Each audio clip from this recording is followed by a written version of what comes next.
Así que bueno, vamos a empezar con todo, con mucha energía y espero que les guste la charla. Vamos a conocer al neumococo, que es un agente pues bien interesante, y creo que en esta jornada ustedes van a poder salir aquí con una perspectiva bastante amplia.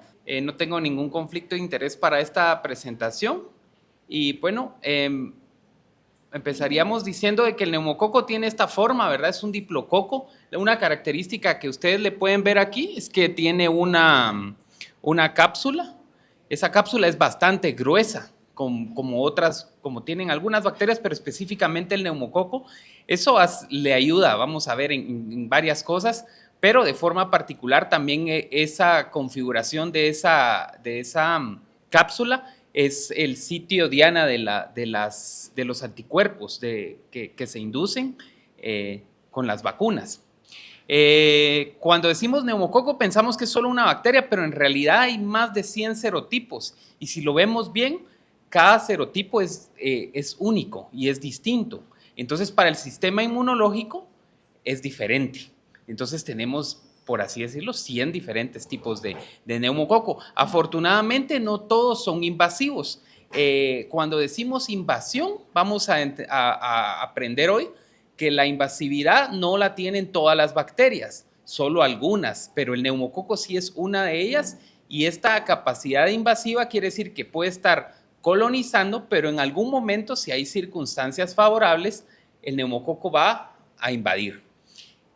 Afortunadamente, todos los serotipos, 30 más o menos, se han considerado que son invasivos o se han asociado a invasividad, y aquí hay algunos de los que ustedes más quizás conocen, ¿verdad? El 19A tal vez es el que todos conocemos, ¿verdad? Porque está muy descrito en la literatura. Infecciones difíciles de tratar, infecciones invasivas, usualmente está asociada también a la resistencia a antibióticos. Otro serotipo importante es el serotipo 3, ¿verdad? Es un serotipo vacunal, pero que todavía sigue apareciendo a pesar de que ya tenemos vacunas. Así que hay otros que vamos a ir mencionando, pero bueno, es muy difícil aprenderse todas estas números y estas letras, ¿verdad? Pero hoy pues están los diagramas y podemos tener imágenes de todo tipo. ¿Cómo se transmite el neumococo? Es exclusivo de humanos, ¿verdad? No lo vamos a encontrar en animales, no lo vamos a encontrar en el ambiente. Tiene que haber una transmisión de humano a humano. Y hoy vamos a saber que el concepto clave es la colonización. Y esa colonización va a ser un paso previo a una posible infección. Así que las personas que están hablando o tosiendo o estornudando podrían transmitirlo a través de las secreciones, y una persona que no tiene el neumococo lo puede adquirir. Luego va a pasar algo que se llama colonización asintomática, para que esté la bacteria en nuestro tracto respiratorio, pero no está causando ningún problema. Más o menos el 20% de adultos tienen neumococo, así que si hacemos muestreo, vamos a saber que algunos tenemos ese neumococo. ¿De cuál de los 100 serotipos? Pues no lo sabríamos, ¿verdad? Pero no está haciéndonos mayor cosa. Cuando estudiamos a los patógenos, esta es la forma en que tratamos de entenderlos, ¿verdad? Son máquinas de guerra, ¿verdad? Parecen un tanque, tienen una protección, algo que evita que se les pueda dañar el sistema inmune, y en este caso para el neumococo es la cápsula, ¿verdad? Esa cápsula gruesa es su mecanismo de defensa. También tienen unas balas o unas armas los neumococos, en este caso son las neumolicinas, que estas son sustancias o enzimas que destruyen y degradan los tejidos.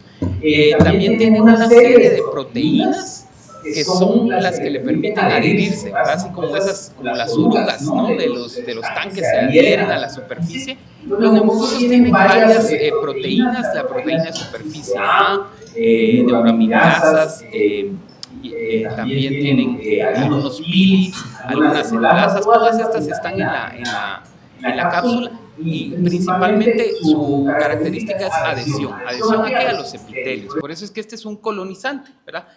Hace bastante bien esa función. A pesar de que la microbiota esté ahí compitiendo, el neumococo puede prevalecer, ¿verdad? Por mucho tiempo, porque está con ese mecanismo de adhesión, ¿verdad? Y pueden ver ustedes aquí también que esos mecanismos de daño tisular también están mediados por, ya sea por toxinas, ¿verdad?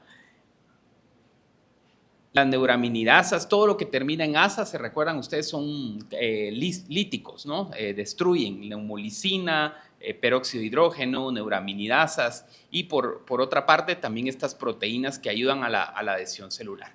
Entonces son características que tiene nuestro neumococo. ¿Cómo se transmite? Les conté que esto es a través de secreciones.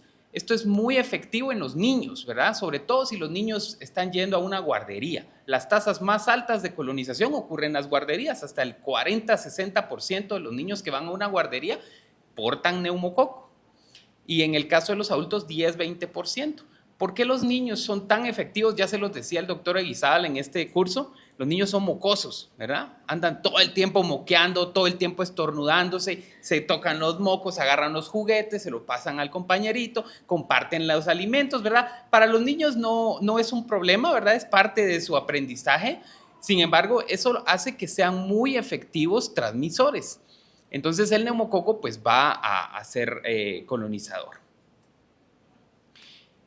Esta colonización es algo muy interesante porque tiene varios componentes. Uno tiene que ver con que nuestro sistema busca eliminar a estos neumococos por varios mecanismos. Saben ustedes que tenemos la producción de moco, los mecanismos de arrastre, también tenemos algunas inmunoglobulinas, ¿verdad? Que nos están protegiendo. Sin embargo, el neumococo se las va a ingeniar para ir haciendo esta colonización. La buena noticia es que las vacunas sí afectan el estado de colonización. Los anticuerpos que producen las vacunas sí van a reducir la colonización.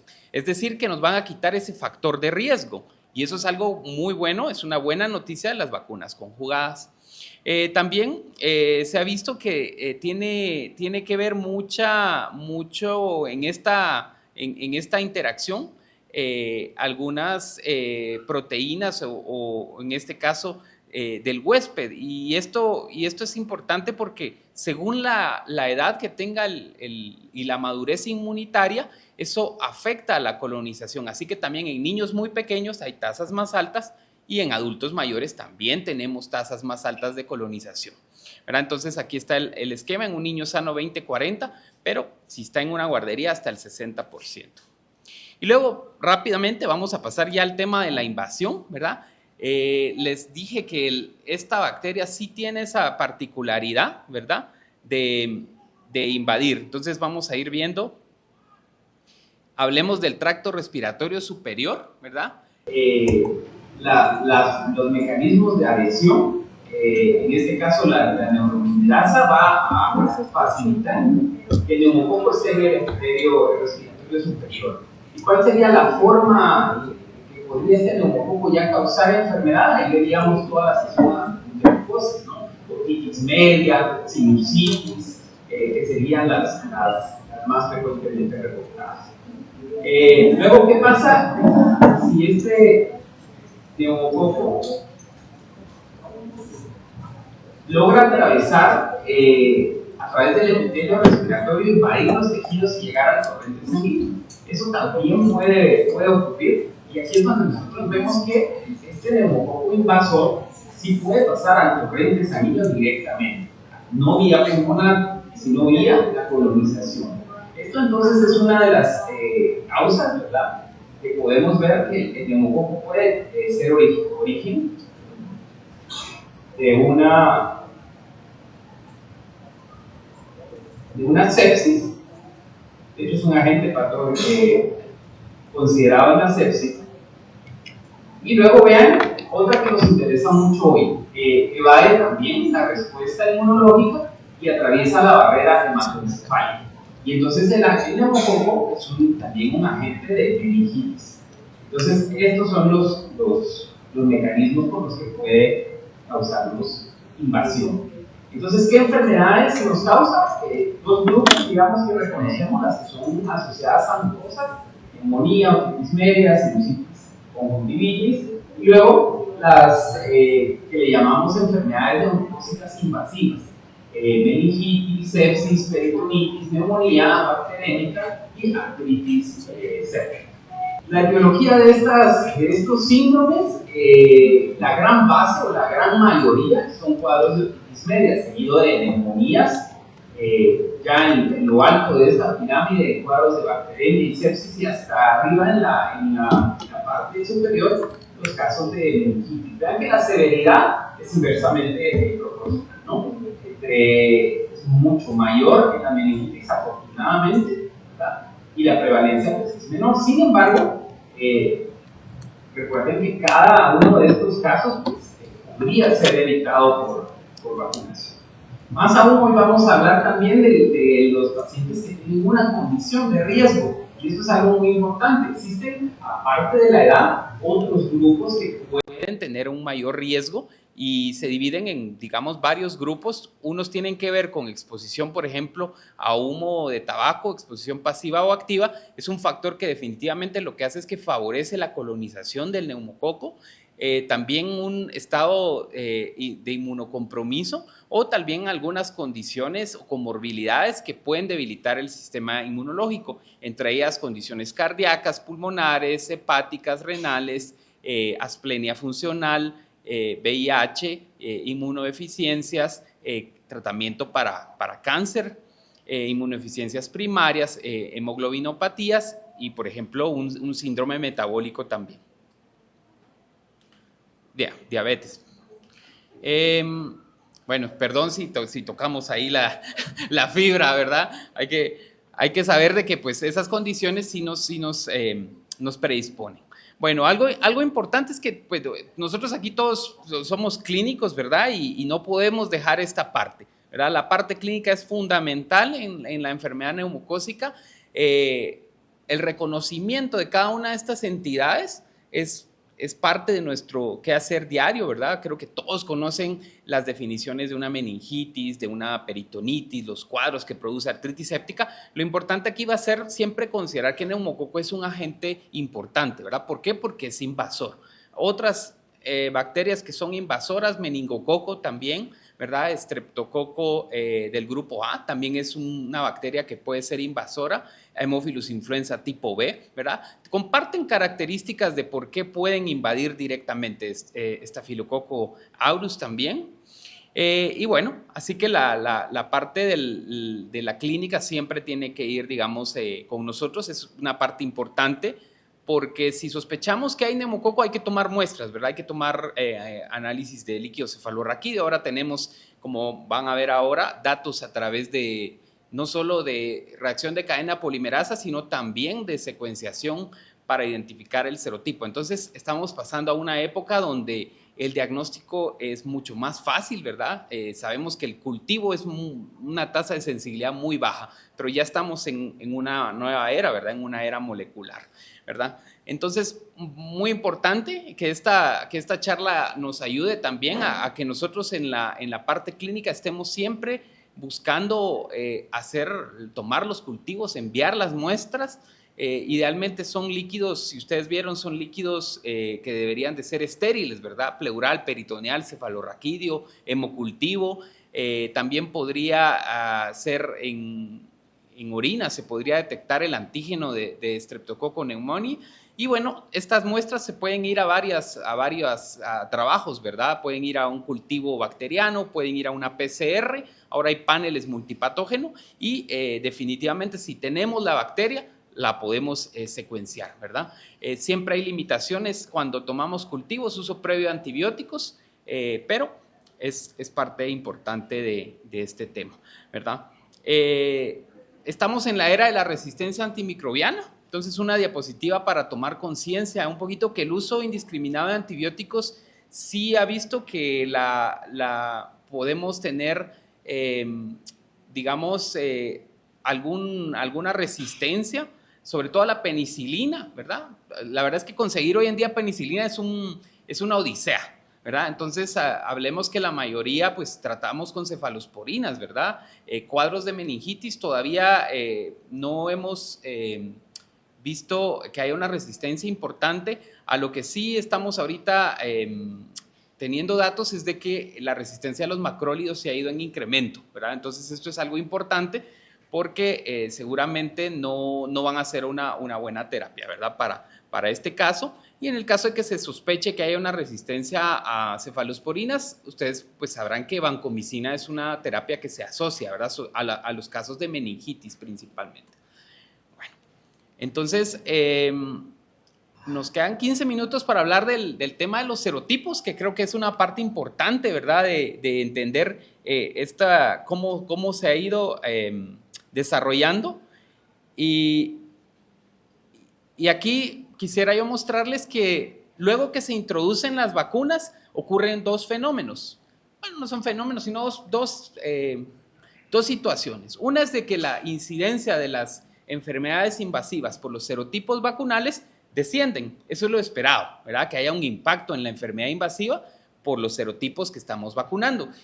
Es interesante porque el efecto, por ejemplo, en niños, porque solo se vacunaba a los niños, también tenía efecto en los adultos. ¿Y por qué ocurre eso? Porque ¿quiénes cuidan a los niños? Usualmente los abuelitos, ¿verdad? O tienen contacto frecuente. Entonces sí se ha visto que vacunar a una población, a una cohorte de niños, no solo disminuye la incidencia de serotipos vacunales invasivos en esos niños, sino también potencialmente en adultos.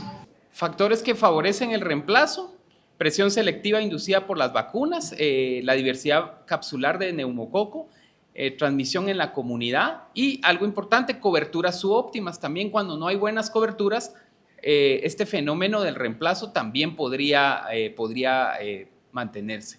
¿Qué implicaciones hay para la salud pública? Que necesitamos hacer vigilancia de estos serotipos y que también puede ser que algunos de estos serotipos en algún caso puedan estar asociadas a resistencia antimicrobiana. Afortunadamente esto no ha sido así, por lo menos para nuestros países, y los serotipos que están incluidos en las vacunas usualmente son los que tienen algún patrón de resistencia o mayor incremento a resistencia.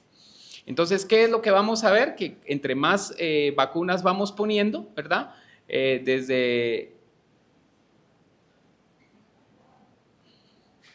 Vamos incluyendo más vacunas y vamos incluyendo más serotipos, siempre vamos a ir cubriendo más, pero va a ser imposible que tengamos puede ser, ¿verdad?, que tengamos una vacuna ahora que incluya los 30 invasivos, ¿verdad? Entonces siempre va a haber alguno que va a ir escapando. Siempre es importante saber que también los esquemas también tienen que estar completos, ¿verdad?, para que haya una buena protección.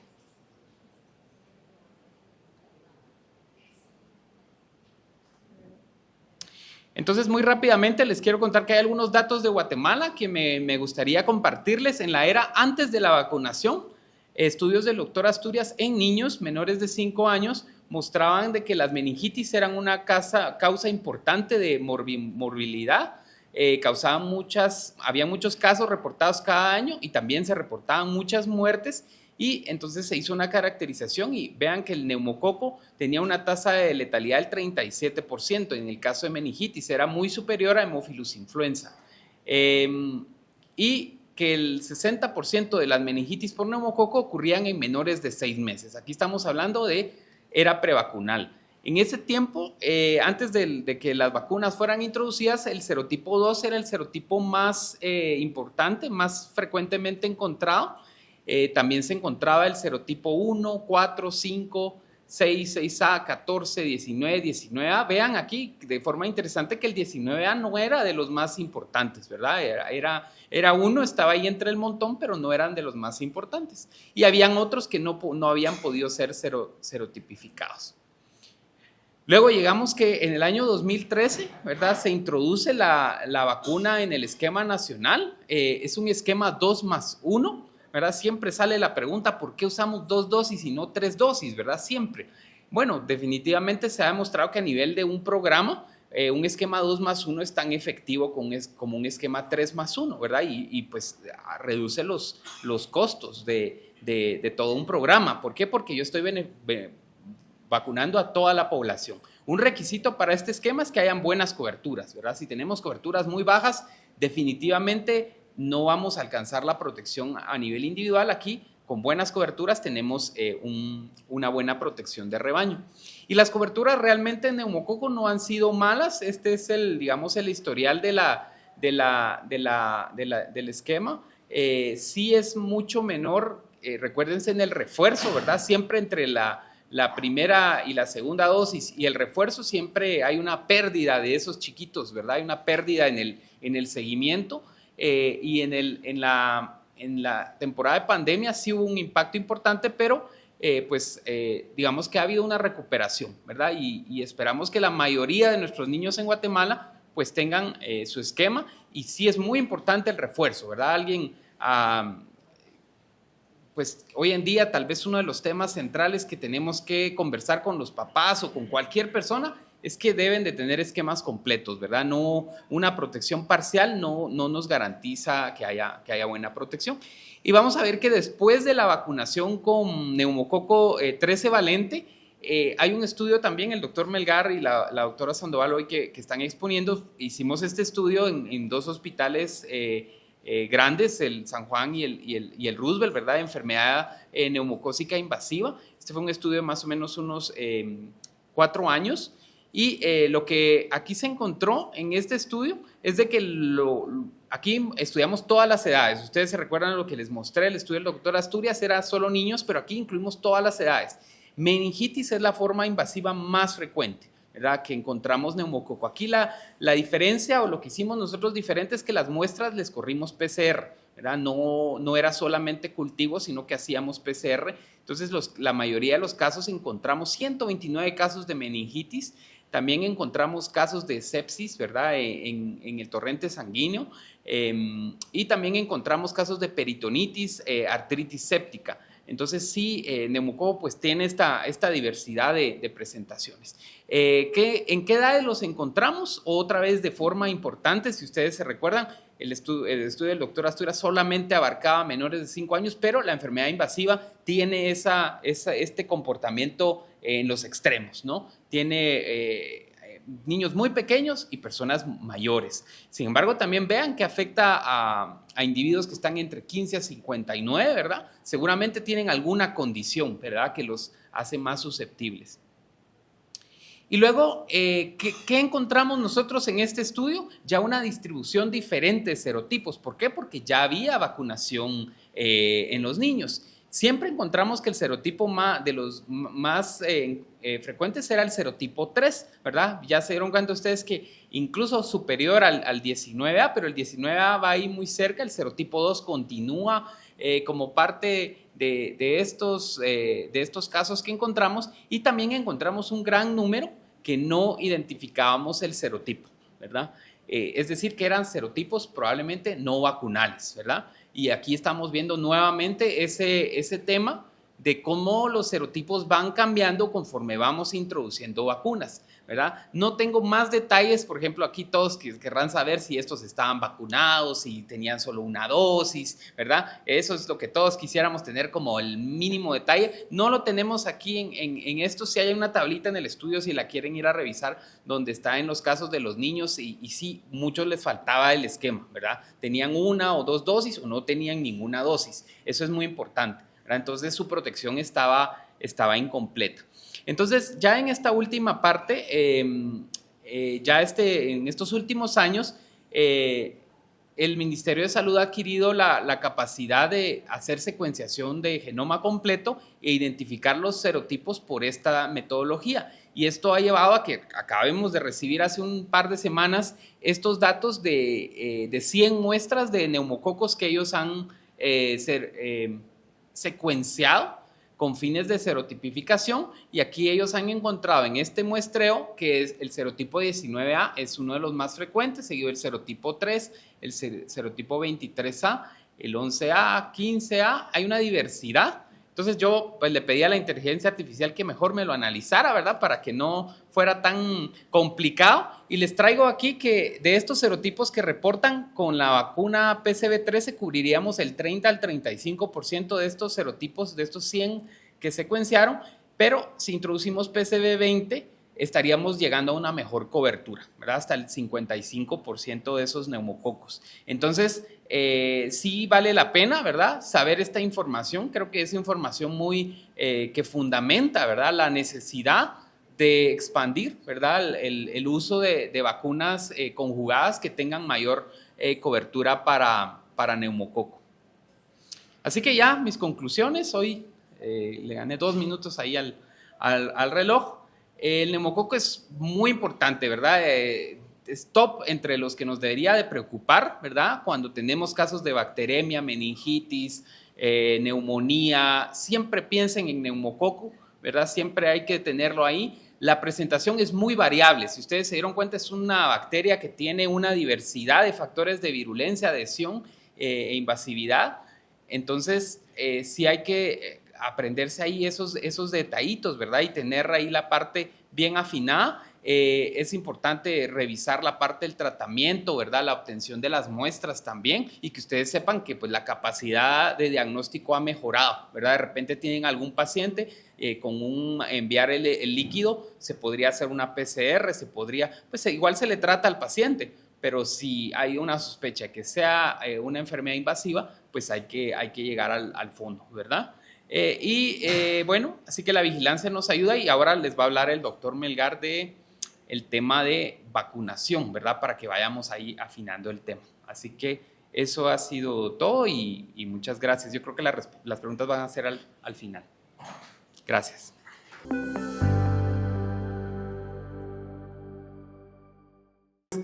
¿Qué sabemos de la vacuna contra el neumococo?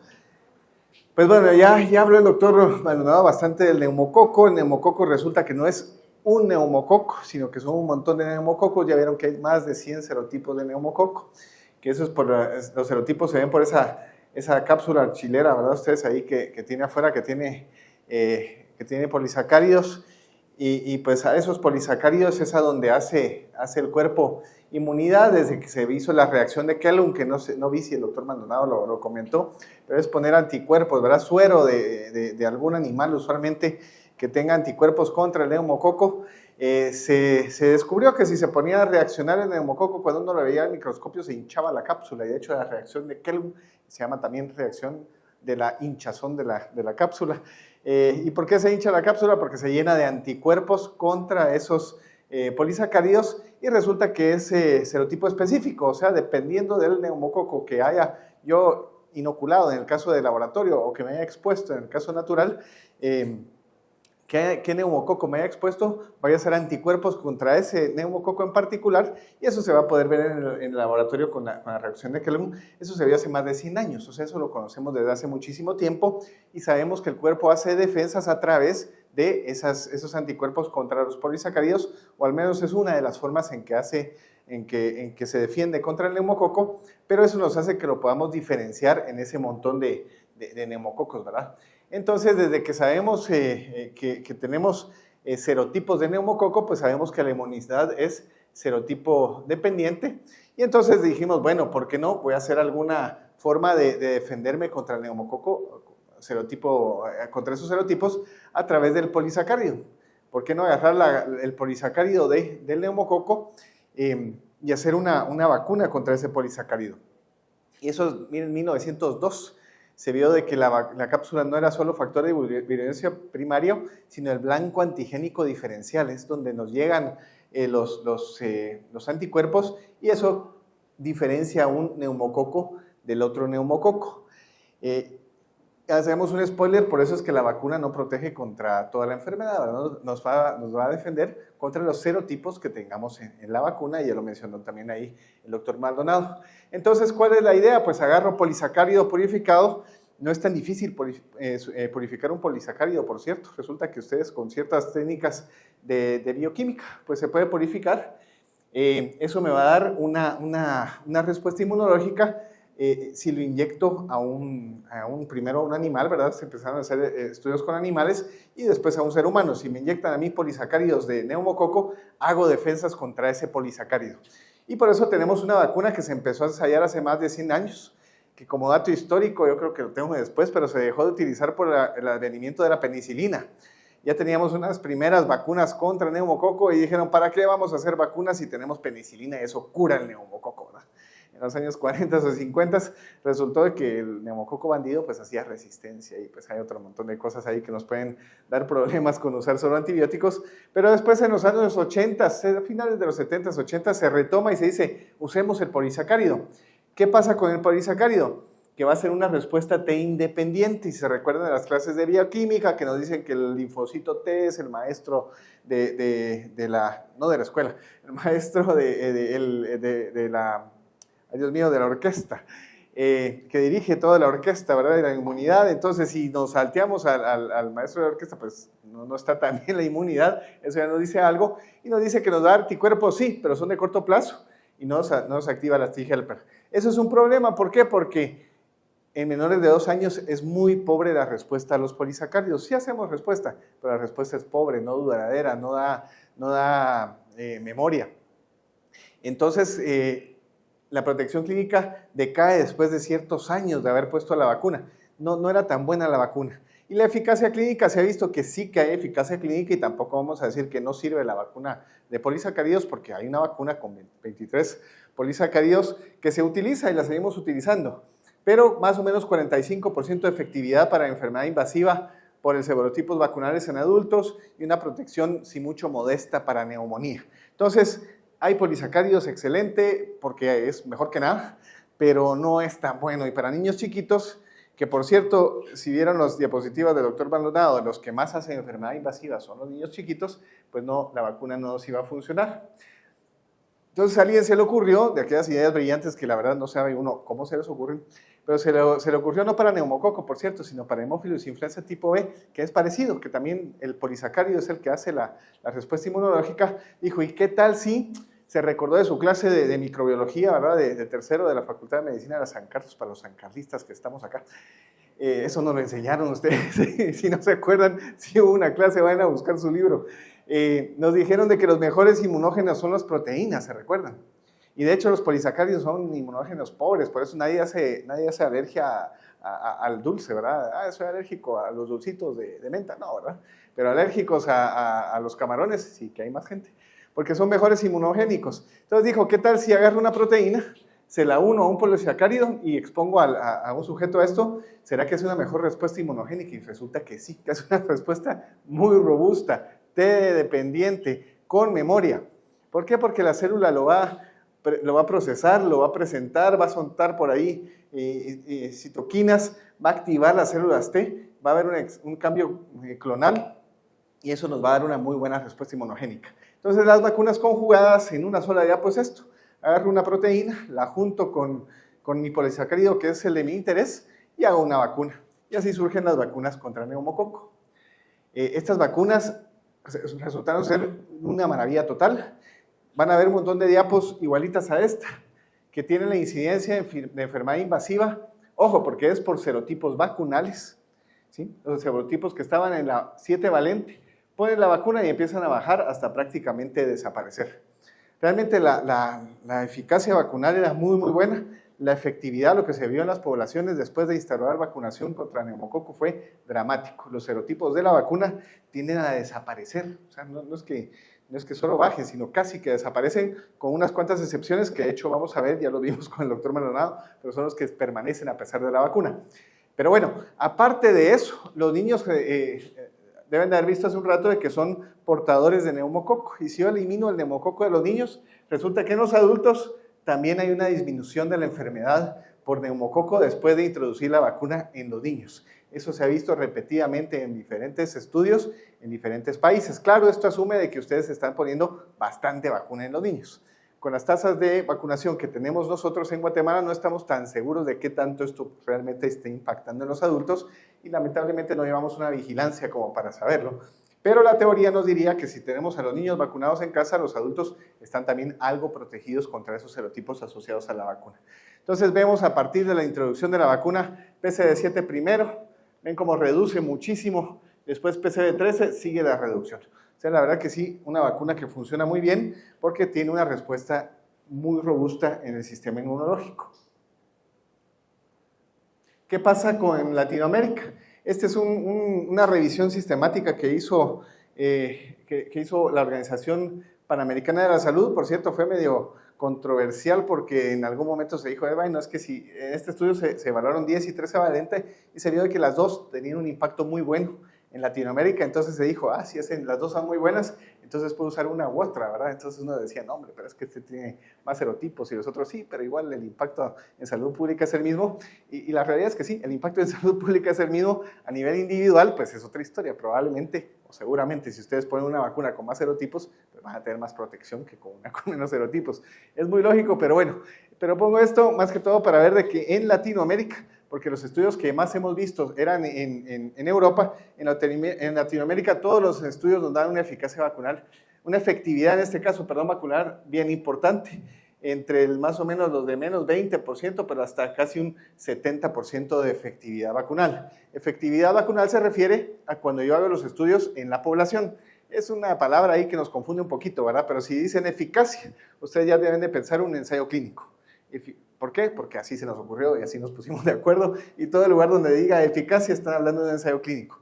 Pero si leen efectividad, eso es en una población. Es lo mismo, solo que medido ya después de que se tuvieron los ensayos clínicos y se evalúa. ¿Por qué es importante ver efectividad? ¿Por qué verlo en la población? Porque las condiciones no son las mismas. Entonces las condiciones que tuvimos en los ensayos clínicos usualmente no toman en cuenta el efecto rebaño, o sea, vacunar a poblaciones completas. Y los estudios de efectividad, vacunando poblaciones completas, vemos de que tanto 10 como 13 valente, que eran las disponibles en la época, pues eran muy buenas para reducir enfermedad en la población. ¿En Guatemala esto funciona? Pues es una buena pregunta. Ustedes y nos lo hemos preguntado nosotros y nos lo han preguntado. ¿Será que para los chicos guatemaltecos también esto puede funcionar? Pues tenemos un par de estudios por lo menos que nos dicen más o menos, nos aproximan a saber si funciona o no.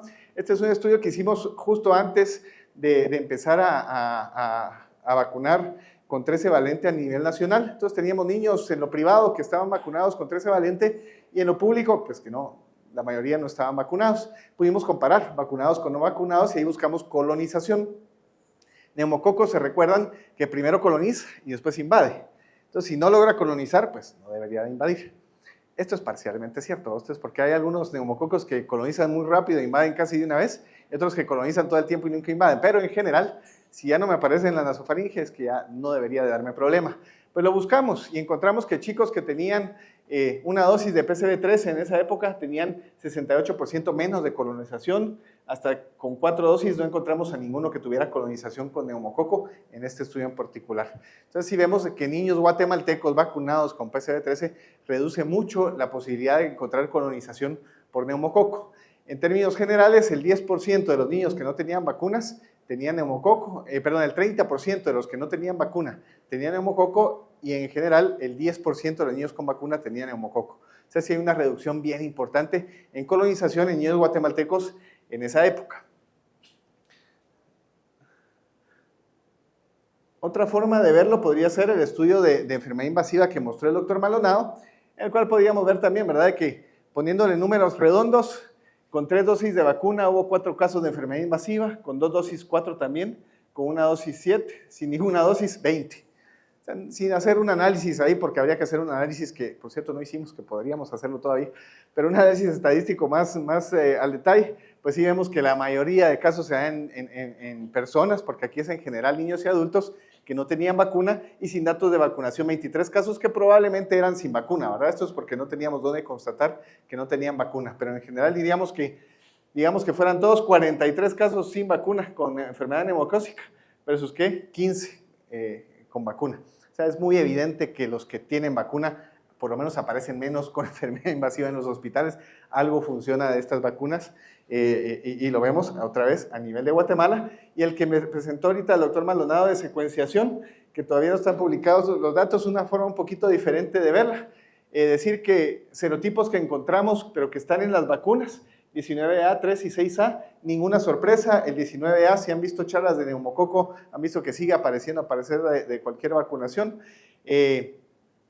3 lo mismo, no logramos inmunidad, y 6 pues más o menos frecuente. Pero serotipos que estarían una 20 o 21 valente, porque por cierto, ahorita ya tenemos vacunas de más valencias. Y les decía al principio que empezamos viendo que habían serotipos de neumococo y pues bueno, haciendo vacunas de polisacáridos con unos cuantos serotipos. Pero por ahí vi una diapo bonita del doctor Maldonado, que se la voy a piratear después, que da la secuencia de vacunas conjugadas. Porque la de polisacáridos sí empezó de 23 valencias muy rápidamente.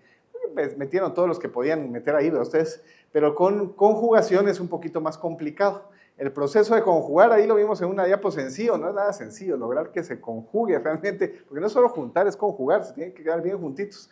Una proteína con un polisacárido no es tan fácil, y meter varios en una sola vacuna tampoco es tan fácil. Entonces empezaron metiendo 7, vimos de que, bueno, todavía había algo de enfermedad, se metieron 10, todavía había enfermedad, se metieron 13. Ahorita tenemos vacunas de 15 valencias, de 20 valencias, de 21 valencias, y están en estudio vacunas de 24, 27, si me parece, y hasta de 30 valencias.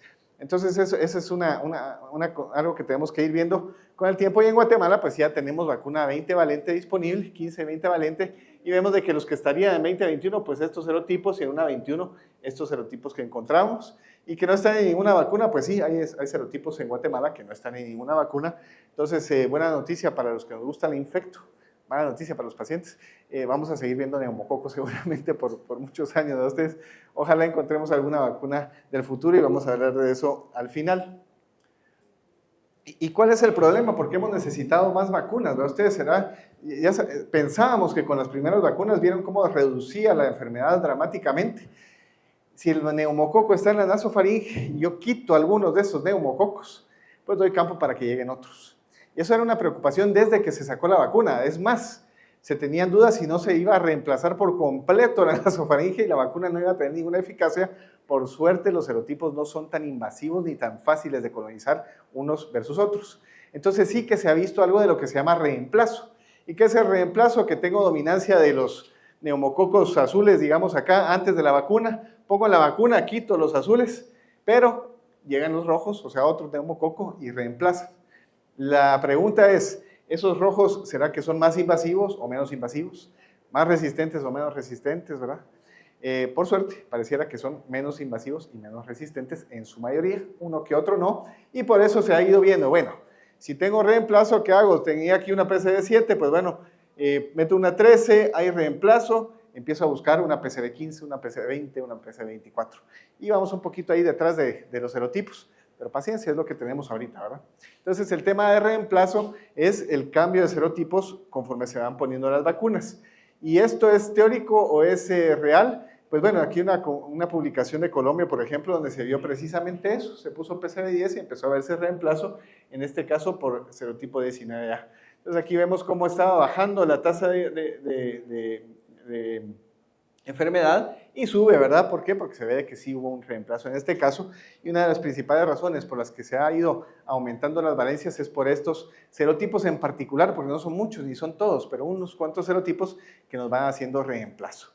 Entonces, ¿es una preocupación? Pues sí, por supuesto que lo es, pero por el momento nuestra estrategia ha sido ir aumentando la cantidad de serotipos. Y digo nuestra estrategia como comunidad científica, ustedes, porque no estamos nosotros haciendo la vacuna, pero también tenemos algo que ver ahí. Y pues bueno, empezamos, les decía, de hecho la base podría ser una 7, después una 15, 20, y hasta dónde vamos a llegar, pues bueno, es difícil saberlo. Nos lo hemos preguntado, ¿qué tantos serotipos se pueden meter en una vacuna? Y la realidad es que no tantos, porque esto no lo puse acá, pero cada vez que se han puesto más serotipos en una de estas vacunas, la inmunogenicidad tiende a bajar. Y tiene sentido, ¿verdad? Porque no es lo mismo hacer defensas contra 1 que contra 5 que contra 20. Entonces hemos visto que hay menos anticuerpos, aunque por el momento eso no significa menos protección, pero sí menos anticuerpos. En algún momento, teóricamente, podría pensar uno de que pues, ya no van a caber y el cuerpo no va a reaccionar igual, pero eso lo vamos a saber conforme se vayan haciendo estudios con vacunas de más valencias.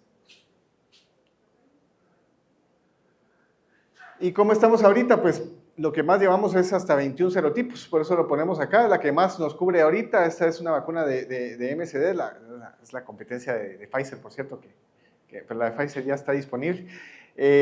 Diferencias importantes entre una y otra, y eso sí lo vamos a tener que pensar mucho los que vamos a poner vacunas. Esta 21 valente se diseñó de forma diferente, es bien interesante, y por eso lo ponemos acá. Conforme fuimos subiendo de 7 a 10, a 13, a 15 y hasta 20, eran los mismos serotipos e íbamos acumulándolos, poniendo cada vez más y más y más.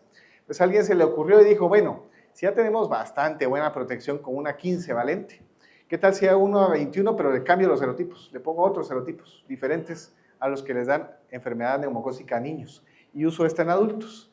Entonces, al menos en teoría, esta sería la estrategia ideal. Pongo 15 valente a niños y le pongo 21 valente a adultos. Y les digo 15-21 porque son las dos de MSD que hicieron esta estrategia. Por cierto, Pfizer pensó en hacer lo mismo. Tenían muchas posibilidades de hacer una vacuna diferente para adultos. Al final decidieron hacer una 20 valente con los mismos serotipos para adultos y para niños. Pero MSD dijo, bueno, probemos a ver qué pasa. Y sí que la vacuna de 21 valencias cubre más serotipos que los que cubriría una 20 valente. El problema es que nos deja algunos de los serotipos que teníamos en los niños descubiertos. Entonces la estrategia aquí, por lógica, sería, bueno, si voy a usar una 21 valente debería ser para adultos. Y si voy a seguir con los niños con una 15 o una 20 o una 13. O sea, la usual diríamos. Pero esta 21 sí deja serotipos relativamente frecuentes en niños descubiertos. Pero es una estrategia bastante interesante y pues ya vamos a ver más de eso. Ojalá en el futuro vamos a ver qué tal funciona. Hay una resumen nada más de las que llevamos ahorita. Pues primero la de polisacáridos, ¿verdad? Ustedes, una T independiente, la verdad no muy buena. Era lo que había, la seguimos usando hasta la fecha. Yo predije hace algunos años, no lo predije, pero yo pensé hace algunos años que la 23 iba a desaparecer muy pronto. Se tardó más de lo que pensaba, pero ya no vamos a ver esa PPSB23 en el futuro cercano porque no es la mejor vacuna. Cuando no había nada más, pues bueno, se usaba. Pero ahora tenemos la 13, que es independiente, que nos va a dar una buena protección y al final de cuentas, pues vamos a ir viendo conforme van avanzando las vacunas, qué tanta protección vamos a ir logrando. Y ya terminando, pues qué futuro tenemos, y decíamos de que no podemos tener todos los serotipos, y la verdad es que uno quisiera que el neumococo ya no apareciera. Hace un par de semanas teníamos un niño con neumococo con el pulmón deshecho, ¿verdad? En el Roosevelt, ahí los doctores fellow de infecto lo podrán constatar. El neumococo es terrible, ustedes, y si no les ha tocado un paciente con un neumococo en el pulmón así bien puesto, pues tienen suerte, ya lo van a tener algún día.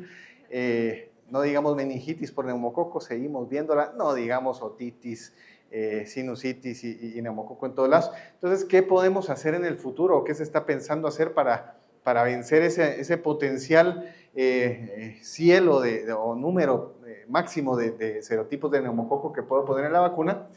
Pues bueno, buscar otras formas de hacer vacunas de ustedes. Entonces, ¿qué nos dice? Pues ya no usar la cápsula como blanco porque la cápsula potencialmente tendría un límite. ¿Y qué puedo usar? Bueno, ¿cuál es el problema? De que tiene múltiples polisacáridos en el mismo espacio. Hay lo que se llama interferencia inmunológica, que era lo que les decía, de que si tengo más serotipos, menor respuesta, uno interfiere con el otro. Y por supuesto esta constante necesidad de reformulación, que uno diría, bueno, duran bastantes años, pero la realidad es que han estado cambiando con bastante frecuencia. Comparémoslo con una vacuna de tosferina que lleva 70 años, algo así, siendo la misma vacuna. Pues estas vacunas, la verdad es que han durado poco. Entonces, ¿qué puedo hacer? Pues buscar reactividad cruzada, por ejemplo, antígenos proteicos estructuralmente conservados, o sea, la proteína del neumococo. Ya no la cápsula y los polisacáridos, sino buscar proteínas. El problema es encontrar la proteína que se conserve y que me dé una respuesta inmunogénica importante con todos los neumococos. Spoiler, no tenemos todavía, pero bueno, es parte de lo que se está buscando. Alguna forma de protección universal contra todas las cepas con algún antígeno recombinante, algo que pueda confundir al sistema inmunológico y haga reacción con todo, ¿verdad? Ustedes, inmunidad de mucosas mejorada, tratar de que el neumococo no llegue y sea pensado en vacunas, por ejemplo, inhaladas, ¿verdad? Que lleguen a la nasofaringe y que eviten que el neumococo llegue ahí, tal vez ahí alcanzar una mejor inmunidad. Todo este es el futuro y pues bueno, por el momento no tenemos nada claro, pero ojalá en unos años estemos recordándonos de cuando hacíamos vacunas polisacarídicas, ¿verdad? ¿Y qué se ha ensayado? Pues vacunas basadas en proteínas, les decía, sí que hay ya algunas vacunas en estudio, ninguna en fases finales. Estos son algunos de los blancos antigénicos que se han utilizado, ¿verdad? Y la idea es pues que la inmunidad vaya contra esas proteínas que tienen todos los neumococos. Se ha pensado también en usar células enteras, agarrar el neumococo como se agarraba la tosferina e inyectarla, y sí que se ha probado. Tampoco ha funcionado muy bien, y tal vez lo más moderno, nanopartículas, ¿verdad? Y glicanos sintéticos, o sea, azúcares sintéticos. Fabricarlo básicamente en el laboratorio y eso inyectarlo y eso tratar de que nos haga una respuesta inmunogénica más robusta. Y pues bueno, ya casi terminando. Ahorita tenemos una vacuna vacunas polisacarídicas que ya ni las ponemos acá, por favor, ya no las usan, empiezan a estar conjugadas. Tenemos muy buenas vacunas conjugadas, tenemos cada vez de más valencia. En Guatemala tenemos ya 15 y 20 valentes disponibles.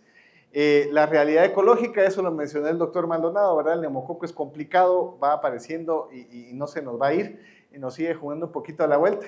Y pues por supuesto el horizonte que tengamos más y mejores vacunas contra el neumococo.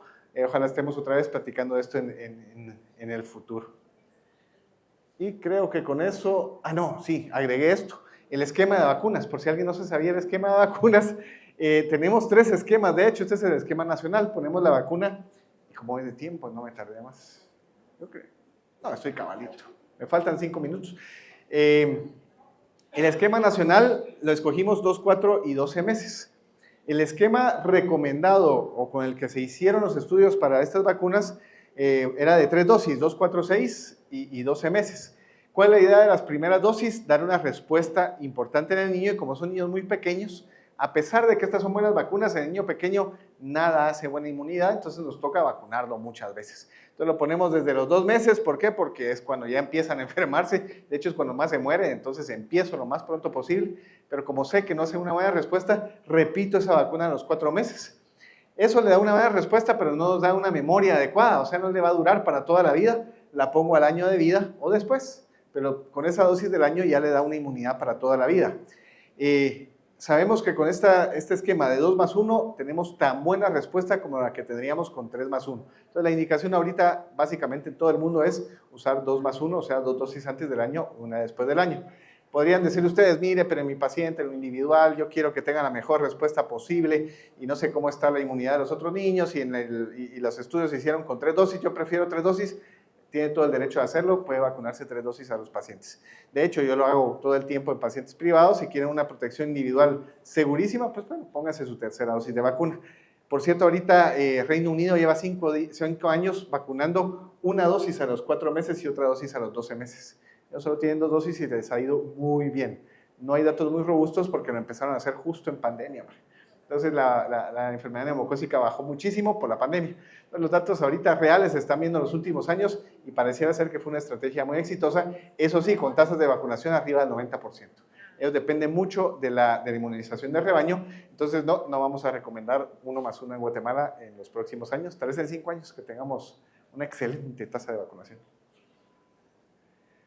Esta es la de alto riesgo, se la voy a dejar a la doctora Sandoval porque ella lo va a hablar.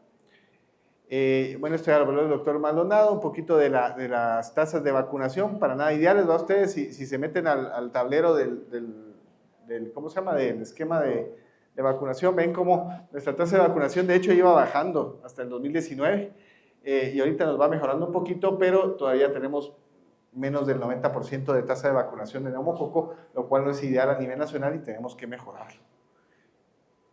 Y con eso termino mi presentación, no sé si tienen dudas o comentarios.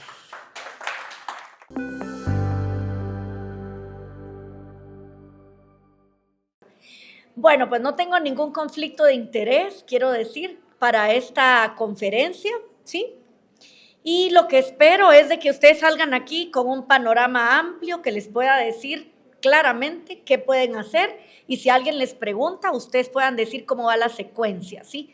Aquí les traté de hacer un mix de varias guías recientes. No quiero que se me vayan a confundir porque en el esquema nacional ahora está muy fácil de 13 y 23, es decir, 13 que es la que está y 23 que es la polisacárida, pero ustedes van a escuchar ahorita que la 15, que la 20, que la 21.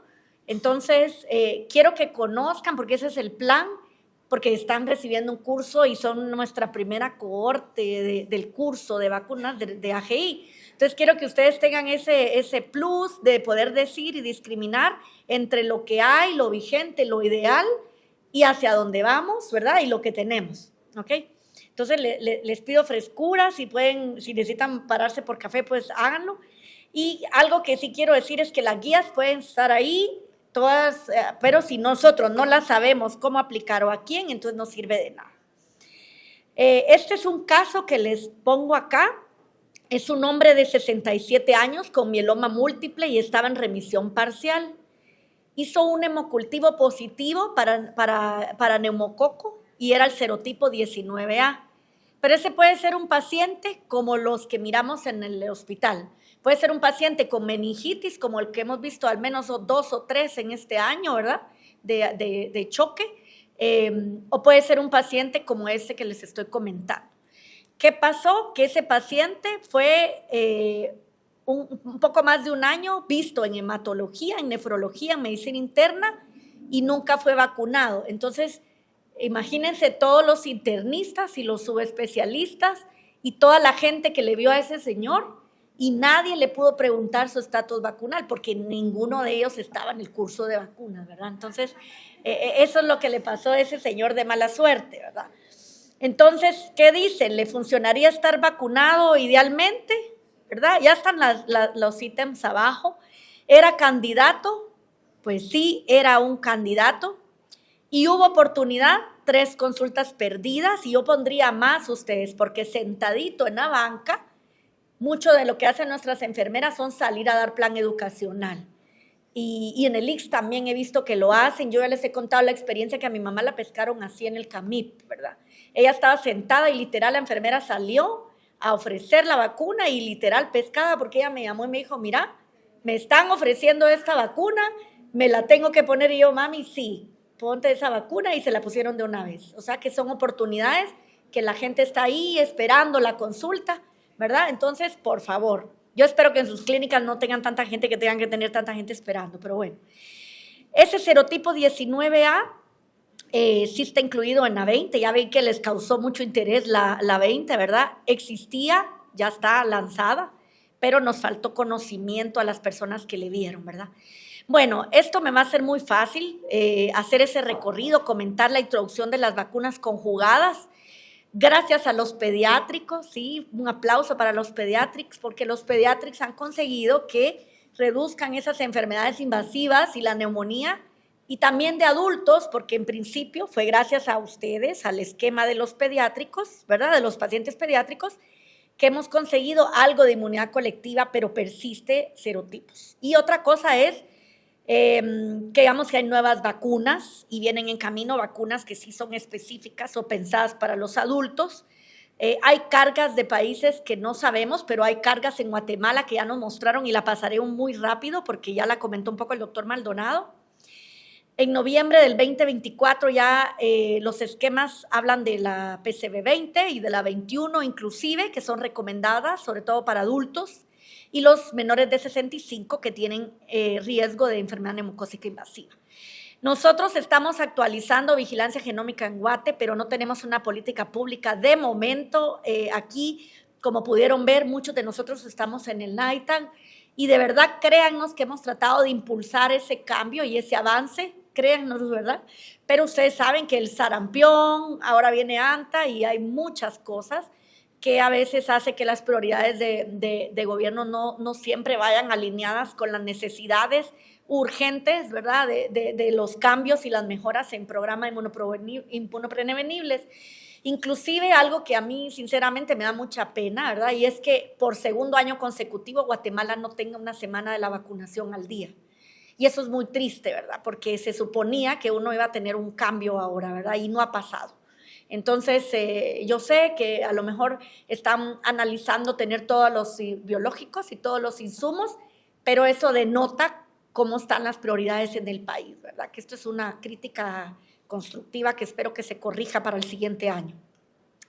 Carga de la enfermedad, resumida, hay que decir que se muere más de 1.6 millones de personas en el año y ahí va junto los niños y los adultos.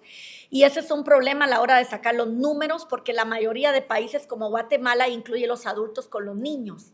Incluso, ¿saben qué? Cuando hicimos el protocolo de alineamiento para la vacunación de adultos en el hospital, no, o sea, decía se murieron 900 y pico por 100,000 habitantes, pero ese número estaba incluido los niños con los adultos. Entonces, ¿cómo saber estos datos, verdad? Y uno va a la página y antes de pandemia no desglosa hasta 2019. Entonces uno dice, ¿qué? 900, incluidos los niños, ¿cómo? Para darles un dato, nosotros en el Roosevelt veíamos entre 250 y 400 pacientes ingresados por neumonía en encamamientos anuales, ¿sí? Solo en encamamiento, no les hablo de los de área crítica, ¿verdad? Para que se den como una idea.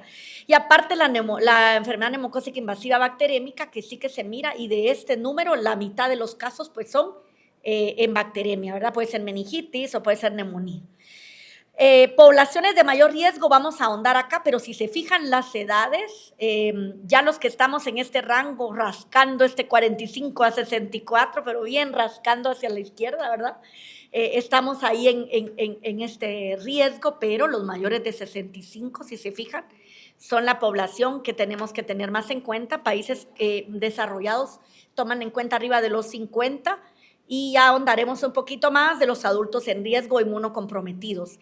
Nacional, sí que es prevalente 19A, y esto desde Cireva lo tenemos, ya hablaron bastante de esto. Les voy a mostrar algún par de diapos del estudio de la doctora Contreras, los sitios centinelas, pero ya el doctor Maldonado comentó algo. Yo solo quiero comentar un poco la parte de los adultos que tenían la infección respiratoria aguda, ¿verdad? Y que 14% eran neumocócica, ¿verdad? Y esto quiero decir por hemocultivo. Imagínense toda la gente que se tomó antes la amoxicilina o que fue a la farmacia y le dieron ceftriaxona, o alguien que se tomó un antibiótico, o sea, que cuesta que en adultos, aparte que le hagan el hemocultivo solamente cuando es una neumonía grave, ¿verdad? No siempre se hace hemocultivo para una neumonía comunitaria. Entonces, sí que hay una vigilancia genómica y eso es lo que nos ha permitido tener datos. Voy a comentar un poco más adelante de la reunión esta que hubo de OPS. 2 diapositivas donde les dejo los artículos por si quieren ahondar de la vigilancia de la infección respiratoria aguda de Guatemala, que sí hay datos en este sentido, y la incidencia de ENI, ¿verdad? De la que habló un poco el doctor previamente. Lo que sí quiero como que se fijen es que el adulto mayor guatemalteco sí es un grupo de riesgo documentado. Y esto para que lo tengan en cuenta, por 100,000 habitantes, 292 para este dato. O sea que no era nada despreciable, pero todavía no tenemos un plan de implementación oficial o formal. Seguimos dando únicamente a los hospitales que se ponen las pilas, literalmente, como decimos en Guatemala, ¿verdad? Y esos hospitales de la red que hacen toda la cadena de gestión, que hay que decirlo, no está fácil para los hospitales vacunar, porque el sistema de atención en Guatemala está muy tirado para la vacunación en atención primaria. Pero por eso nosotros insistimos, porque nuestros pacientes no los quieren vacunar en primaria, porque son pacientes pluripatológicos. Estos son los esquemas, digamos, de vacunación y neumococo que está publicado esto fue una revista mexicana, me parece que ellos hicieron como una revisión de lo que había de serotipos, y empezamos a ver que sí figuraba Guatemala con estos serotipos. Ojo que por ejemplo, el serotipo 2, ellos lo ponen, ¿verdad? Que no estaba actualizado en la vacuna, pues la que está vigente, pero le puse un asterisco porque miren la fecha del artículo, ¿verdad? O sea, del 2020, pero los datos que tienen son datos bien antiguos, incluso cuando solo vacunábamos con vacuna 10 y 13, o sea que los estudios que ellos revisaron son estudios bien antiguos. Entonces, ya nos presentaron datos más recientes, y solo para que se fijen la relevancia que tenemos hoy en día de los serotipos que tenemos que tener en cuenta. Yo dije que no tenía ningún conflicto de interés, pero en realidad mi área de interés sí son los adultos, así que corrijo mi diapositiva de declaración conflicto de interés, porque sí me interesa muchísimo más la población de adultos. Entonces aquí donde miran que dice que importan hoy en día, me estoy refiriendo que importan hoy en día mucho más al adulto, me faltó poner eso, ¿verdad? Pero bueno, importan más al adulto. ¿Y por qué estamos intentando que vayamos de una conjugada que contiene más serotipos? ¿Sí? No estoy hablando de decir, ay, es que más números suenan mejor, sino estoy hablando de los serotipos que podrían tener una relevancia clínica. Ya sé que les hablaron mucho de los serotipos, pero les dejo unas perlitas para que tengan en cuenta, por ejemplo, que se reemplazan, por ejemplo, de la 3 en Latinoamérica, ¿verdad? Y que sí está en A20, que esto hay que decirlo, Y, por ejemplo, el 2, que solo están a 23, pero como yo estoy hablando de las pacientes inmunocomprometidos, veremos aquí porque esto tiene mucho que ver. Y los que están de reemplazo después de la 13. Entonces hay un arsenal que ustedes lo pueden ver acá. Este es el consenso de la medicina preventiva de gestión hospitalaria en España, que a mí me gusta mucho revisar las directrices que dan ellos, en realidad que son de los que se apegan muchísimo a la data. Y entonces solo decir, ¿verdad? Un poquito que ya les hablaron de los serotipos que suman, de los serotipos. Todas las vacunas de la 13 a la 20, por ejemplo, que están acá, e incluso la 23, que sí independiente, todos ellos sí contienen como el esqueleto básico, ¿sí? O sea que tampoco estamos muy mal teniendo la 13, pero podríamos estar mejor, que eso es lo que vamos a ver hoy un poquito, porque no voy a detenerme tanto acá, pero sí quiero decir que ACIP, que es el Comité Asesor de Vacunas de los Estados Unidos, lo pone de primera línea desde el 2021, ¿sí? ¿Y qué practicidad le vemos? Pues claro, es que ya no tendríamos que estar colocando una 23 polisacárida, por ejemplo, que oí que aquí había una de las preguntas en lo que yo pegaba mi diapositiva que les mostré del Congreso, que esto a veces tiene un tema, ¿verdad? Que la persona no regresa, que mientras más veces tengan que cumplir esquema o vacunas, la gente más difícil que lo termine de tener, ¿verdad? Entonces, la PC13 sola, la conjugada sola, ya no es una forma rutinaria para nuestros pacientes, sobre todo los de comorbilidad. Pero ¿por qué se mueren más los pacientes que tienen riesgo? O sea, sí todos estamos claros acá en que el defecto de la ozonización y de la fagocitosis es un hecho, ¿sí? Ahora bien, no todos los pacientes solo son los que no tienen vaso, es decir, oí que la pregunta era de si no tenía vaso, pero ustedes, los pediatras incluso miran más que nosotros pacientes que tienen vaso, pero que no funciona el vaso, ¿verdad? Entonces, eso también tenemos que tenerlo en cuenta, porque a veces nos lo manda a cirugía cuando ya le quitaron el vaso, así en plan de, ay, doctora, fíjese que ya le quitaron el vaso. Entonces, creo que hay que vacunarlo, ¿verdad? Y hay que vacunarlo, aunque sea tarde, pero hay que enrolarlo en la vacunación. Ya hablaron de la colonización y de la aportación nasofaringea previamente, no voy a ahondar mucho acá, pero sí hay que decirlo que tiene que ver mucho en contexto de inmunosupresión y por eso es que una de las razones por las que usamos más conjugadas. Y la reserva funcional reducida, que esto tiene mucho que ver a la hora de desarrollar una enfermedad neumocócica invasiva, ¿de acuerdo? Les voy a mostrar aquí 3 diapositivas que nos hablan de la carga de enfermedad invasiva y por qué los pacientes que me pusieron en el tema, que son los de comorbilidad, requieren pues que veamos y cambiemos ese paradigma. Sobre todo porque esa población especial, sus anticuerpos van como en caída libre, ¿verdad? Ustedes, su respuesta a polisacáridas es mucho más deficiente. Entonces, esa que le llaman la tolerancia inmune, han oído ustedes, es eso, ¿verdad? Y lo otro es el tema del riesgo multiplicado, que esto quiere decir mi paciente que toma antirretrovirales y que va a tener hasta 30 a 100 veces más causas de neumocócica invasiva. Luego los serotipos que pueden evadir la cápsula, ¿verdad? Y entonces requieren más conjugados de alta valencia, que estos son tips que tenemos que tener en cuenta. Y entonces hay riesgos como de alto riesgo y de riesgo moderado. Es decir, ambos grupos son de los grupos que nosotros tenemos que considerar a la hora de vacunar. Y ustedes lo ven, asplénicos anatómicos o funcional. Yo me he fijado aquí que muchos pacientes con fístulas o implantes cocleares no nos los mandan para vacuna. Entonces es algo que por favor tengámoslo en cuenta. Pacientes cada día más están utilizando dispositivos en la audición, pues porque está la gente viviendo más, ¿verdad? Y está teniendo una calidad de vida. Y a veces se nos olvida que el paciente que tiene un dispositivo y ese implante requiere de una vacunación. El alcohólico, por supuesto, que ya lo sabemos y es pregunta pues muy frecuente. Fíjense las consideraciones digamos, de por comorbilidad. 40 veces más riesgo de ENI, ¿verdad? En el paciente con VIH, ¿sí? Los pacientes con enfermedad renal crónica. Yo aquí insisto, es que es bien difícil tener un paciente enfermo renal crónico en un momento nítido para vacunar. ¿verdad? Es complicado. Yo digo, mándelo a vacuna en el momento que lo vea. Es como el paciente, digamos, diabético o paciente con EPOC que lleva la consulta de medicina interna. Si el neumólogo lo ve en ese momento sin infección, que lo mande con nosotros para que lo vacunemos, porque a veces queremos ser muy perfectos y decir que el paciente esté más nítido, pero ese nítido muchas veces no llega y primero le llega la neumonía. Entonces, pensemos muy bien que no esté infectado y si está el paciente anuente a la vacuna, enviémoslo, por favor. Esto es como ventanas de oportunidad en temas de trasplante, que no quiero que pasemos sin decirlo, idealmente es 4 semanas antes del trasplante, pero ¿hay nefrólogos aquí? No.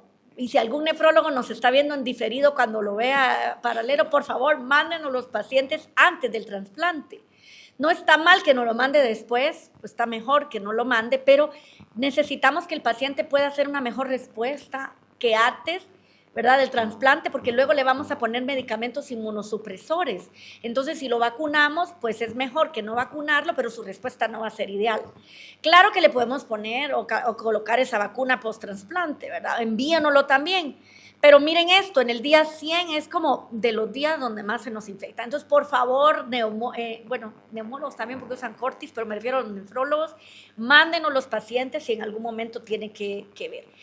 Hay un cambio de paradigma, ¿verdad? En esto que les decía de la T-dependencia como pilar y esta memoria inmune, ¿verdad? Y los intervalos críticos que quiero que tomen en cuenta. Aquí, digamos, esas 8 semanas las reducimos en el lapso porque son pacientes inmunosupresos severos.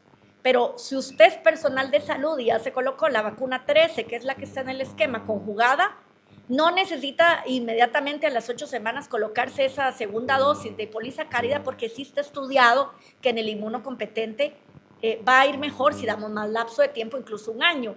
Ahora, si el paciente tiene un inmunocompromiso severo, ahí sí le vamos a dar a las 8 semanas.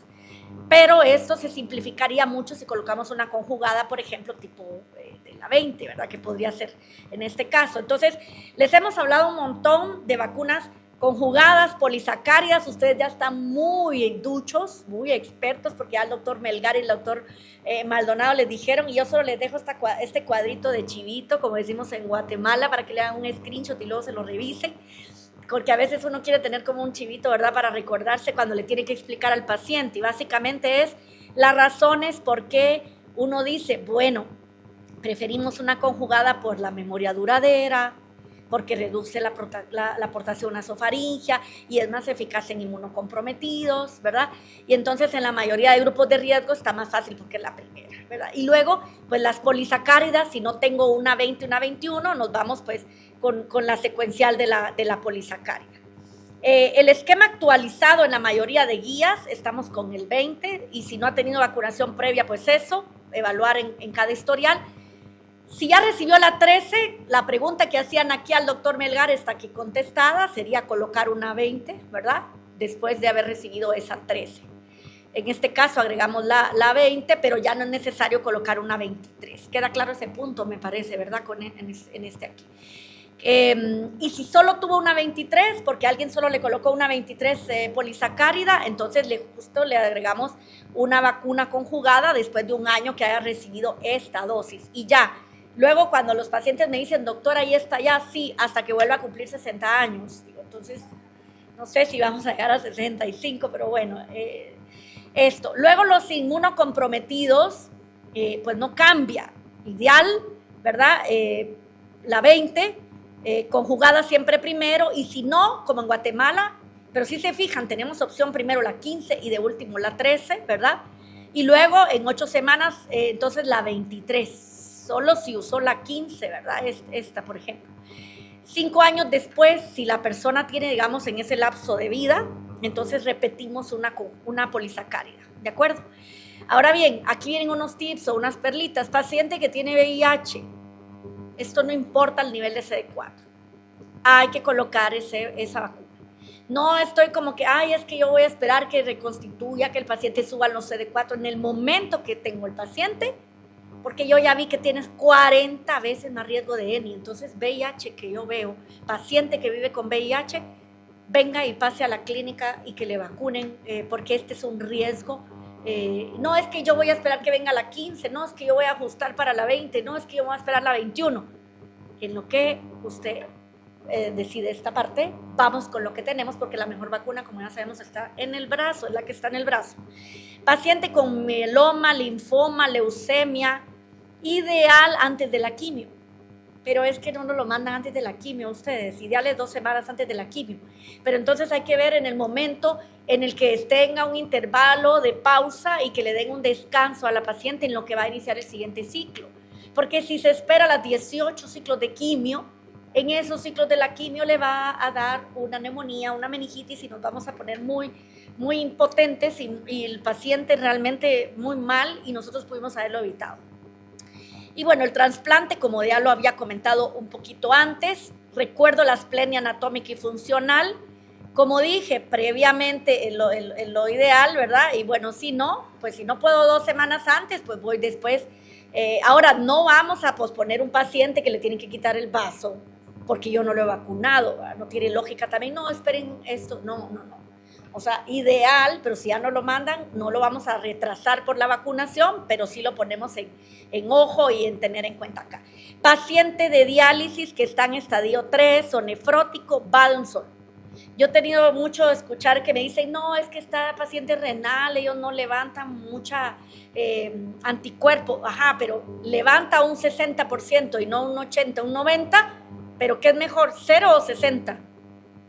60. Bueno, para ganar notas, no, bueno, un 60, pero lo vimos en COVID y necesitamos 3 dosis de esquema primario para nivelar esas 2 dosis. Pero hay que explicarle al paciente, ustedes, porque saben algo, los pacientes cuando uno les explica, van detrás del médico o de la doctora, ¿sí o no? Yo les digo, no se mueva de ahí hasta que le den la receta. Es que me dicen que no, usted se para ahí y le dice que la doctora Sandoval le dijo que usted no se iba a mover hasta que no le den la receta. Entonces, ustedes denle esa indicación a sus pacientes si están en salud pública y si no, pues oferten la vacuna. Perdón, el tabaco, que no lo quería comentar, no lo había comentado, pero tabaco, incluso las guías de Gold y de Gina, igual que TDAP, que no charla no es de esto ahora, pero ya lo incluye al igual que influenza, así que este comercial. Y los intervalos, que ya los comentaron, pero en resumen, en corto, como dicen hoy en día, en corto, 8 semanas si está severamente inmunosupreso, y en largo hasta 1 año, pues si la persona no está inmunosupresa, ¿verdad? Bien, como coberturas. Miren, a mí la palabra cobertura o que cubre eso, la verdad, pero es que no puedo, no le hallaba qué palabra le iba de qué cubre, porque en realidad sí contiene los serotipos. Pero ¿qué ventaja nos da? Ahí está un cuadro comparativo. En realidad, la mayoría de esquemas de países que tienen en cuenta los dictámenes técnicos cuentan con la 20, que es la que tiene un sistema más simplificado de mayor cobertura. Nosotros tenemos la 13 y posteriormente la polisacárida 23. Ustedes ven aquí la evidencia de lo que tenemos, ¿verdad? En este sentido, ventajas quizás que sí incluye el 19A de guardia y que sí es eficacia y no prometido, pero en algunos otros pues se fijan que no estamos tan como ideales, ¿verdad? Esto para que lo tengamos en cuenta, sí es una opción en salud privada, no para todos. Y unos datos claves que sí tenemos que tener activamente. La brecha política es difícil, las prioridades de acuerdo a lo que hay, pues depende, ¿verdad? Pero nosotros seguimos con la intención de que podamos tener un esquema ideal. Hay errores frecuentes que lo veo acá. Si ya tuvo la 23 polisacárida suficiente, no. Le doy la conjugada de la 23 el mismo día, intervalos 8 semanas es inmunocomprometido, inmunocomprometido 1 año. No le voy a vacunar porque es que como duele el brazo. ¿Quién ya se colocó la 13? Yo me la puse en un API de Panamá y en la noche a la fiesta. Sí, duele un poco, pero permite que uno pueda pues, bailar y hacer ahí la ¿Quién ya recibió la 20? Igual, lo mismo, ¿no? O sea, duele un poco el brazo, sí, pero duele más que uno tenga una enfermedad severa. Debemos expliquémosle a nuestros pacientes, ¿sí? Bueno, otra es que el paciente ya está muy viejo o muy grande, porque yo he oído eso. Ay, no, me dicen, es que mi abuelito ya está muy viejito, ¿cómo lo corre eso? ¿Lo quiere? Sí, lo quiere, si lo quiere más, con mayor razón. Y verifiquen siempre el esquema, por favor. Este es un esquema parecido al que nosotros hemos hecho, nosotros lo adoptamos de acá, y es lo que comenté previamente. Es un poquito lo que decía, ¿verdad? Espera 8 semanas, en este caso, porque aquí tenemos el ejemplo de la 13 o la 15. Esto en lo privado, porque no tenemos la 20 todavía, como dije, ¿verdad? En pacientes previamente vacunados, depende del lapso, cuál voy a colocar, y generalmente utilizamos un año de lapso, a menos que solo tenga una 13 previa y es un paciente inmunocomprometido, entonces le vamos a tener que dar antes del año, ¿verdad? Y a los 6 meses le damos un año. Me encontré esta noticia de prensa del fortalecimiento de la vigilancia, pero sí me dio un poco no sé qué palabra usar, pero me dio un poco de tristeza ver ahí que en ninguna parte leí que mencionara el esfuerzo enorme que en este caso Mario y Herbert presentaron datos de Guatemala en este encuentro, ¿sí? Pero no figura en la nota de prensa, aparte de lo que presentó el Laboratorio Nacional. ¿Y por qué me dio un poco de tristeza? Porque son datos que robustecen la evidencia para decir Guatemala necesita un cambio. Entonces sí, por más que rasqué la nota de prensa, no encontré datos de esto, pero sí tenemos unas presentaciones muy bonitas que inclusive se presentaron acá. Bueno, oportunidad perdida es muy costosa, ustedes lo saben, y fíjense, uno de cada 4 internistas es el único que pregunta de estado vacunal, o sea que sigue 75% de riesgo, y es importante que revisemos el esquema. El algoritmo queda acá un poquito, ¿verdad? Para que le hagan una fotita si quieren, y el algoritmo de decisión, a dónde nos vamos a ir. Alguna vez se vacunó con una conjugada, ver el historial, ¿verdad? En más de un año inmunocompetente, y valorar en caso de que no. Mensajes claves que vamos a llevar. Una conjugada de tipo 20 es un nuevo estándar actualmente, simplificada y está bien. Si está inmunocomprometido, el intervalo reducido de 8 semanas está bien, pero es importante que tengamos en cuenta el tipo de paciente que vamos a vacunar. Evidencia del 19A tiene también las que hemos hablado, todas las que he comentado, y cada consulta es una buena oportunidad de vacunación. Así que el paciente que les conté regresó a hematología 6 meses después, digamos, de bacteremia, y por favor, siempre que tengan un paciente, pregúntenle su estado vacunal. Por favor, pregúntenle su estado vacunal a los pacientes. Bueno, sin más, lo voy a dejar acá. Y yo no sé si tienen dudas o las comentamos con un cafecito. Así que muchísimas gracias por su atención.